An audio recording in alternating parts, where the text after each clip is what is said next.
Hello everyone and welcome to the CyberWire's Research Saturday, presented by the Hewlett Foundation's Cyber Initiative. I'm Dave Bittner, and this is our weekly conversation with researchers and analysts tracking down threats and vulnerabilities and solving some of the hard problems of protecting ourselves in a rapidly evolving cyberspace. Thanks for joining us. And now a moment to tell you about our sponsor, the Hewlett Foundation's Cyber Initiative. While government and industry focus on the latest cyber threats, we still need more institutions and individuals who take a longer view. They're the people who are helping to create the norms and policies that will keep us all safe in cyberspace. The Cyber Initiative supports a cyber policy field that offers thoughtful solutions to complex challenges for the benefit of societies around the world. Learn more at hewlett.org/cyber. And thanks also to our sponsor, Enveil, whose revolutionary zero-reveal solution closes the last gap in data security, protecting data in use. It's the industry's first and only scalable commercial solution, enabling data to remain encrypted throughout the entire processing lifecycle. Imagine being able to analyze, search, and perform calculations on sensitive data, all without ever decrypting anything, all without the risks of theft or inadvertent exposure. What was once only theoretical is now possible with Enveil. Learn more at enveil.com. So we've seen attacks that involved cryptocurrency mining since basically the beginning of cryptocurrency mining. That's Ryan Olson. He's the Vice President of Threat Intelligence for Palo Alto Networks Unit 42. The research we're discussing today is titled The Rise of the Cryptocurrency Miners. It was originally authored by Josh Grunswig. People would try to install a miner, a program that actually performed all the cryptocurrency mining calculations on somebody else's computer to make use of their CPU power. But they weren't very common until around late last year, sort of the end of 2017 and the beginning of 2018, were when we started to see this big rise. And it was really pretty well aligned with the rise of Bitcoin and other cryptocurrency prices at that time. In November of last year, Bitcoin was shooting up close to $20,000 per coin, and other cryptocurrencies were rising right along with it. And as those prices rose, we started seeing attackers who had previously been launching a lot of ransomware attacks, other things that they could use to sort of make money in a large, wide-scale attack, shift to instead installing programs that would mine cryptocurrency. And then we started seeing more of that adoption throughout 2018. And we're still seeing quite a bit of it today. Even though the prices have come down quite a bit from where they were late last year, they're still a lot higher than they were 2 or 3 years ago. And it's still very profitable for them to mine cryptocurrency, not necessarily Bitcoin, other coins, especially a big one that's called Monero, mining that rather than launching other kinds of attacks. So let's, again, just sort of addressing the basics here. When we say that someone is cryptojacking and crypto mining, what are we talking about? So when it comes to the way most cryptocurrencies work, they rely on these things called blockchains. And the way the blockchains operate is it's a distributed ledger. And every time someone wants to transfer some part of the coin to another part of the coin, some calculations have to be performed as this proof of work to confirm that this was actually a legitimate transaction. And that's what we call mining. And the reason we call it mining is through the process of running all those calculations, there's a reward at the end. The first person who solves that little mathematical problem correctly first, they get some of the cryptocurrency as a reward. So they might get Bitcoin, they might get Monero, just depending on who they're actually mining for. And because of this, there's huge server farms around the world that are mining all these different kinds of cryptocurrency. And they're using both regular CPUs, like the kind in your computer, as well as specialized hardware to do this as fast as possible because they want to win the race. And what we've seen from an attacker's perspective is people trying to co-opt your CPU or your GPU in some cases to make use of that processing power to mine coins on their behalf so that they can get that reward rather than somebody else. And so can you describe to us what are the range of ways that they would get on my computer or attack my enterprise's system to be able to do this sort of thing? So there's really two primary ways that we see what I would refer to as illicit crypto mining. You could call it cryptojacking, but sometimes that gets confused with stealing cryptocurrency from other people, but sort of the illicit process of mining coins. And one is through your browser, and the other one is by hijacking your computer with malware. So So the browser-based ones are relatively straightforward. Someone inserts some JavaScript into a web page, and when you're visiting that web page, in the background, you don't see it visibly.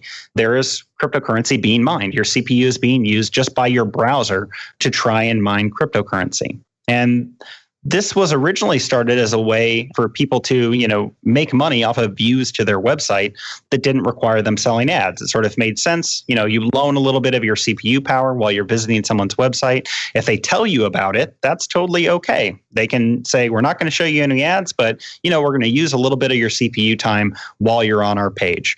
And if it's done up front like that, then it's okay. But we saw a lot of injections of JavaScript into pages without people's knowledge that was really just stealing their CPU time, which means their power, as well as wear and tear on their computer to generate currency for other people. So JavaScript crypto mining, that's one sort of big category that we see. The other one is what I'd say is executable-based crypto mining, where the same way that someone would infect your computer with a piece of malware, be it ransomware or a banking Trojan or something else, they use the same techniques, but the eventual payload, the thing that's actually going to do something on your computer, instead just mines cryptocurrency. And it mines it on behalf of the attacker so that they can make money. Those are our two big categories. Let's dig into some of the research that you did here. You identified a high number of unique samples of cryptocurrency miners. Can you take us through what you found? Yeah, so Palo Alto Networks operates a very big platform, a security platform to defend all of our customers. And one component of that collects malicious executable files. When they're passing through our firewalls or they're running on hosts that have our agent installed on them, we can look at them and determine if they're malicious or if they're legitimate files. And late last year, we started seeing an uptick in the ones that were performing these cryptocurrency mining activities. So we started digging into them more closely and trying to understand sort of some stats related to them. How common are they? Which currencies are being mined the most? And really, how big of an impact is this? And what we found was they were very common. We were starting to see them displace a lot of the ransomware attacks that we'd been seeing since 2013 forward. And the currency we saw most commonly mined is called Monero. And that's for a few different reasons. Monero has a couple, there's tons of cryptocurrencies out there, hundreds of them. Only a few of them have, enough popularity that they have a lot of value, but Monero is one of them. And the reason that it has value, people are interested in it, is it has a couple interesting properties. One is Monero is a closed blockchain, which makes it so with Bitcoin, it has an open blockchain, you can see every single transaction. I can know that one wallet transferred, part of a coin to another wallet. I don't know who owns those wallets necessarily, but if I own one of them and I know who owns the other one, I can see all the transactions related to them. Monero is closed, so you can't actually go and see how those transactions operate. They've built it with privacy in mind. That was the goal. The second thing is that Monero was designed so that the calculations that you have to perform to mine the coins are very hard to build into specialized mining equipment like an ASIC or special hardware. So instead, Monero is very effective to be mined on the regular, Intel CPU that's inside your laptop. And because of those two things together, you have a currency that's very privacy focused. So if someone does get coins that were mined illicitly, it's harder for someone to track down who actually owns them. And second, they can actually mine them on CPUs you can infect and actually make good money, made it by far the most popular cryptocurrency that we're seeing mined today, much more than Bitcoin. Now, you did some interesting detective work when it comes to digging up some of these Monero statistics. Despite it being privacy-based or privacy-focused, I suppose, you were able to still figure some things out. Yeah. So first, I'd like to say that the researcher behind all this, his name is Josh Grunswig. He's a member of Unit 42 at Palo Alto Networks, and he did all of this digging, and it was fantastic work. And what Josh figured out was, and this is relatively straightforward, but even though the wallets are secretive, you can't see the transactions from wallet to wallet.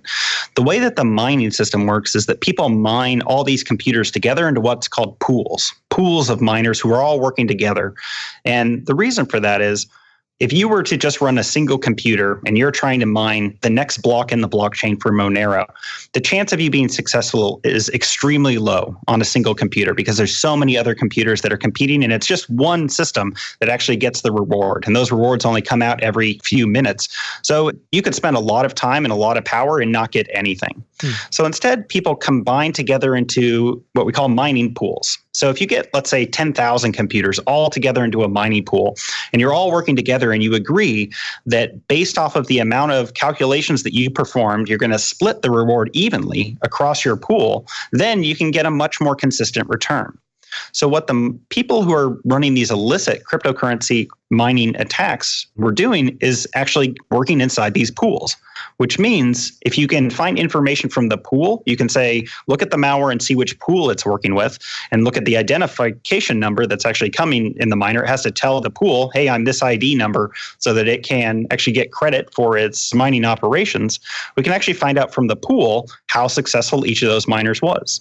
So we would go and look at all the executables that we saw coming in through our platform, look at the cryptocurrency mining pool they were using, look at the IDs that were being used by those individual miners, and then extract out how much had they actually mined, how much had they made, which is how we were able to determine the total number of XMR. That's the term that we use for Monero. The Monero coins were attributed to those miners, and to get basic ideas about the value of those coins as well. And it's not a small number. Take us through what are the total XMRs and what does that add up to in terms of dollars? Yeah, so the price of the cryptocurrencies vary over time. Back when we were first calculating all of this, this was in May, we'd seen the total value of all the XMR was about 143 million US dollars. This was about 800,000 or so XMR that had been mined at that point. And the value of the currency was around $180. The price is a little bit lower now, but it's actually about half what it was at that time because Monero has seen a drop off along with Bitcoin and some other coins. But no matter what, we're talking about tens of millions of dollars. And if they actually exchanged their Monero at that time for US dollars, then they made that money and they've got it in another kind of currency, which might not have lost as much value. Now, what is your sense for what kind of margins they might be running at? I mean, is this, obviously it's profitable enough that they're doing it, but do you have any sense there? We don't know exactly what their costs are. Generally, when we think about cryptocurrency mining margins, we're thinking about you've got to buy hardware and then you've got to power that hardware and cool it and everything else. Right. So that for mining Bitcoin, there's a lot of expense in that. In this case, they are stealing other people's power and their hardware. So they're using somebody else's laptop, somebody else's server, whatever it is that they were able to infect. And because of that, their cost is really more of an opportunity cost of what could I have done with that compromised computer as an alternative to mining Monero. So if we think about it as a ransomware attacker, previously they would have held that computer for ransom and said, you need to pay us $500 in Bitcoin or possibly another cryptocurrency. And if you don't, we won't give you your files back. They probably could have got $500 in a small fraction of the total number of infections. Not everyone pays. Some people have backup. Some people just can't get the currency to pay for whatever reason. So there's some fraction of that $500 per system.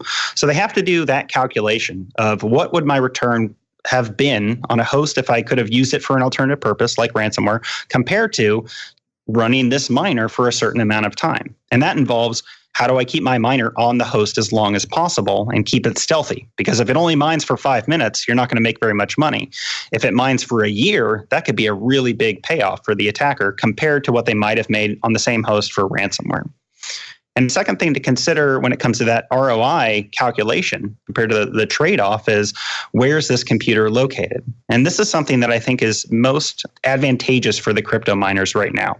If you infect a computer with ransomware, and let's say it's, in Bangladesh, you might infect a computer that the person who owns it might not have enough money to pay a ransom. They might not have any data on it that's really worthwhile that they are willing to pay for.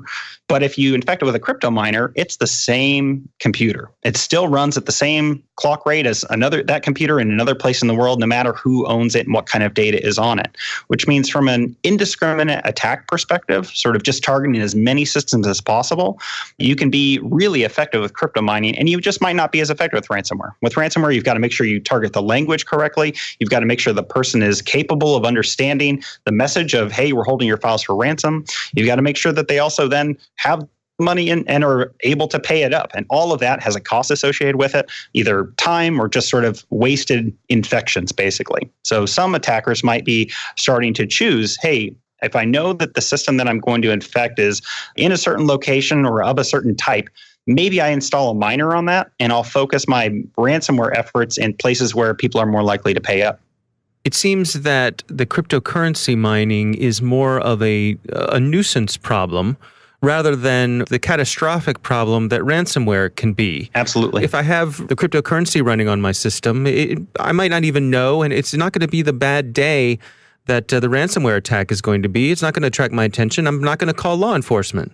Yeah, and that decreases the risk of running that attack. If you don't experience, and if the victim doesn't experience the impact, or it's not an impact that they can relay to law enforcement and tell them what their actual cost was, it's much less likely that law enforcement is going to be able to go and pursue them, arrest them, put them in jail. And that's one of the big risks of criminal activity. And if you think about the history of attacks, this isn't really new. Ransomware is really one of the first malware, which is really sort of attack classes, which is really in your face, like shuts your business down, causes you immediate impact. If it was a banking Trojan that was, stealing your credit card number when you logged into a website or when you went to go purchase something, you don't feel that impact right away. You feel that impact shortly after when someone buys something and maybe you have to get your money returned or maybe you're actually out the money, but it's a different kind of impact. If you go back even further to the days of where we saw adware on a very frequent basis, it's much less common now. That's the same kind of nuisance. It's annoying you. It is more in your face, but you're just basically seeing ads. You're getting pop-ups. Maybe your computer is sending out spam. It's sort of an impact that's behind the scenes. So I'd say what we're really seeing is sort of a return to the more stealthy attacks. And in this case, one that really has the least impact to the individual victim with a really high payoff still available for the attacker. Now, what are you all seeing in terms of the trend lines on this? Is it business as usual for these folks? Are they increasing, or have people been able to effectively keep them out of their systems? It's not that hard to keep these miners out of your system. So if you think about how it's being delivered, and I didn't really talk about that before, but the malware-based ones, the ones that are an executable running on your system, they're really being installed through the exact same means as ransomware and previous attacks, mostly through an email that you receive. That email typically has an attachment. The attachment might be an executable, or it could be a Word document, which then runs an executable. But it's the same delivery mechanism that we would see for all these other threats. So from a security perspective, the things that we were doing to prevent a ransomware infection or a banking Trojan infection, very similar to what you would do to prevent a crypto mining infiltration into your network. But we are still seeing it happen. And we're seeing the attackers sort of get more creative as well. Something that we looked into earlier this year were attacks against cloud-based systems, where an organization has access to cloud-based systems where they can spin up a virtual machine and run it for a period of time, and they just pay per minute or per hour for their CPU time. Attackers who'd access their API keys to be able to spin up these machines and to do so just to run cryptocurrency miners on them, which can be really effective, and it could lead to a really big bill for the person whose API key was stolen. But for the attacker, they get some really powerful virtual machines that can run for a little while and generate some possible currency for them. And in those cases, that's a much more specialized attack. That's not just the general sort of indiscriminate attacks that we normally see installing ransomware. And now these other crypto miners, that's much more targeted at a specific organization where they've got that capacity available through whoever their public cloud provider is. Do you suppose we might see some policy moves to try to address this? I mean, this money is going to Monero. Do you think we might see governments around the world say, "Hey, we appreciate this level of privacy here, but knock it off"? Policies around cryptocurrencies in general have been in flux since the original implementation and the introduction of Bitcoin. Different governments have tried to close them off. Some have done that successfully, or at least somewhat successfully, but it's really hard to put these genies back in any kind of bottle. Because the systems are distributed, it's much harder to sort of cut them off. There isn't a central authority that you can go to and just say, hey, you need to really quit doing this. They have to take other actions to stop the people who are using it in their country from doing certain things, making potentially transactions or something else illegal. So I wouldn't expect to see a single currency like Monero targeted right away, but I could certainly see some attempts at policy changes that might make it much more likely for legitimate users who are trying to use these currencies than for the criminals who are generally not going to pay attention to the law anyway. Just because it's illegal, they wouldn't be doing this anyway if they were concerned about the fact that it was illegal in the first place. No, that's a really good point. Good insight. So 2 more things I'll just say on preventing your organization from being impacted by illicit cryptocurrency mining. So generally the way that people find out about the fact that they have a miner on their computer is that their CPU is running really high. Their fans are on a lot more commonly, or their computer just feels sluggish. And I would say to anyone who is, experiencing that, it might feel normal, but it might be worth checking to see. Do you have a tab open that's on a web page which is using a lot of CPU time? Maybe just close your browser and see if that goes away, and run an antivirus scan to see if your system is infected. Those are things that you might want to do just because you're experiencing that high CPU time. And the other thing that especially enterprises can do is, if you don't want people mining currency inside your network, you should block the pools. So the way that the pooling system works for these miners is you have to access certain resources, certain domains, certain URLs for those pools. Blocking access to those is a great way to sort of cut off access to those hosts inside your network, which would prevent the miners from operating. You might still get an infection, but they won't use the same CPU time because they won't actually be able to report the fact that they are doing these calculations. One thing I've heard is that the miners have been evolving their code over time, for example, to perhaps not use 100% of your CPU activity, to try to not have those fans spin up all the time, try to stay below the radar a little bit. Yeah, we've seen that in a couple cases. So we've seen some miners that are configured to use a much smaller portion of your CPU, maybe 40%, which won't push you up to that level of, hey, let's overheat and kick on our fans. And we've also seen miners that will look for a system that's not in heavy use right now. So it'll wait until maybe your screensaver kicks on, or maybe the mouse hasn't moved for a little while. And when that's happening, that's when they mine. And when it comes back to an active state where they know a person's using the computer, shut the miner off so that they're not found. Because an infection of a cryptocurrency miner that lasts for a year is much more valuable than one that gets found out in 5 minutes and gets shut off because you were a little too greedy. Our thanks to Ryan Olson from Palo Alto Networks Unit 42 for once again joining us. The research is titled The Rise of the Cryptocurrency Miners. We'll have a link for the show notes.